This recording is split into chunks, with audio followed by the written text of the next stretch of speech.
ফেসবুকে আমার সকল বন্ধুদের বলতে চাই, আমার কি হচ্ছে জানি না।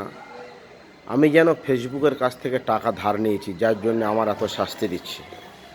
আজকের সকাল 7:30টার সময় একটি রিল ভিডিও পোস্ট করেছি, মাত্র 32 থেকে 33টা ভিউজ হয়েছে।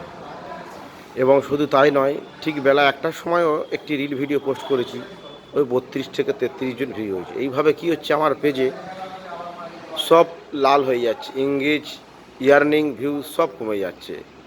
তো এটাই দুঃখের বিষয়। এমনিও তো অনেক রিল ভিডিওতে খুব একটা সেন্ড দেয় না, তা কী বলবো আর। ফেসবুকে এত শাস্তি দিচ্ছে, অথচ আমার 5,384টা ফ্রেন্ড আছে। তো এই ভিডিও এত ভিউজ কম হলে ফেসবুক করতে ভালো লাগে। জানি না আপনাদের পেজে কি হচ্ছে। যদি কিছু সমস্যা হয়ে থাকে আমাকে কমেন্ট করে জানাবেন তো, আমার বন্ধুরা কি সমস্যা হচ্ছে আমার পেজে। এটাই বলতে এলাম, অন্য কিছু না।